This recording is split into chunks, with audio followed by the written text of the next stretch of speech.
Assalamualaikum warahmatullahi wabarakatuh. Saya Devi Alifatul Husnia dari kelas 5 Akuntansi B1 akan menjawab 5 pertanyaan ujian tengah semester dari mata kuliah Komunikasi Bisnis secara lisan.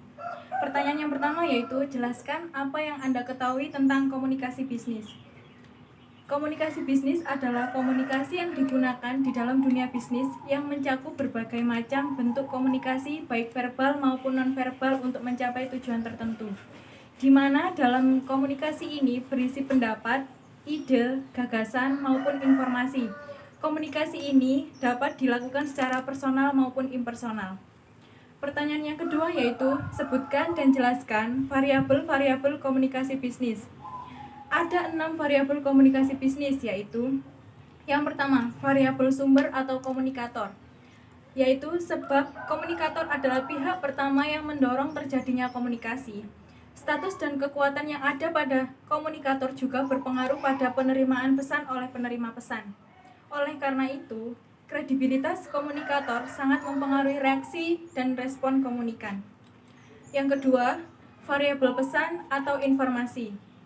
Dalam komunikasi, tentunya ada pesan atau informasi yang ingin disampaikan oleh komunikator kepada komunikan, baik disampaikan dengan simbol atau sinyal tertentu dan lebih umumnya melalui pesan verbal, yakni dengan kata-kata.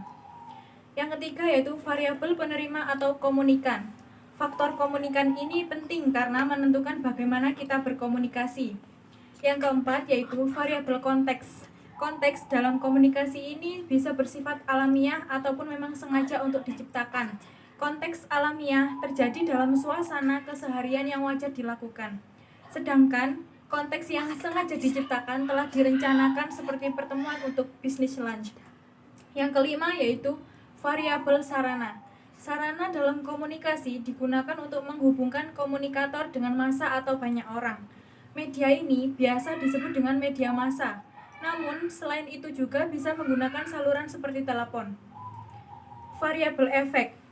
Variabel efek yaitu yang dimaksud di sini adalah efek ini bisa berupa dari yang tidak tahu menjadi tahu, perubahan sikap atau perilaku dan lain-lain.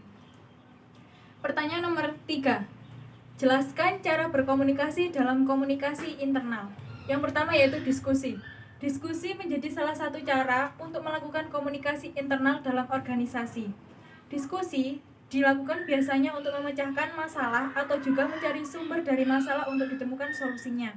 Diskusi dapat berlangsung formal ataupun tidak, tergantung dari kelompok peserta.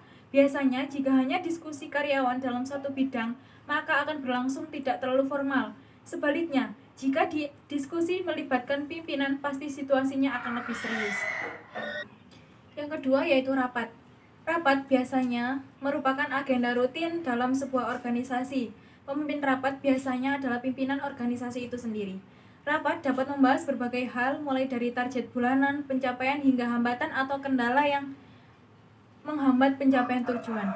Dalam rapat juga pasti akan terjadi komunikasi internal antar peserta rapat, entah dalam bentuk diskusi ataupun tanya jawab. Yang ketiga yaitu kuesioner. Kuesioner juga menjadi salah satu cara yang bisa digunakan dalam komunikasi internal. Kuesioner akan memungkinkan komunikasi dapat terjalin. Biasanya hal ini merupakan upaya untuk menilai performa antara satu sama lain, baik atasan kepada bawahan atau sebaliknya. Hasil dari kuesioner dapat dijadikan sebagai topik saat ada agenda pertemuan. Pertanyaan nomor 4 yaitu, apa yang Anda ketahui tentang persuasif? Persuasif adalah komunikasi yang bertujuan untuk mengajak atau membujuk sikap atau perilaku seseorang sehingga bertindak sesuai dengan apa yang diharapkan oleh orang yang mengajak. Pertanyaan nomor 5 yaitu, lobby adalah salah satu kegiatan yang menunjang kegiatan komunikasi bisnis. Sebutkan dan jelaskan 3 macam lobby yang dimaksud. Yang pertama yaitu lobby tradisional, menggunakan pelobi untuk mendekati pengambil keputusan. Contohnya, dalam rangka pencalonan gubernur dan wakil gubernur 2020, para calon melakukan pendekatan diri terhadap masyarakat agar masyarakat mengenal sisi kehidupan sosial para calon. Yang kedua yaitu lobby akar rumput, grassroots lobbying, yaitu yang menggunakan masyarakat untuk mempengaruhi pengambil keputusan. Contohnya, adanya pemilu, masyarakat sendiri yang melakukan pemilihan atas calon yang sudah tercantum namanya pada lembar pemilu.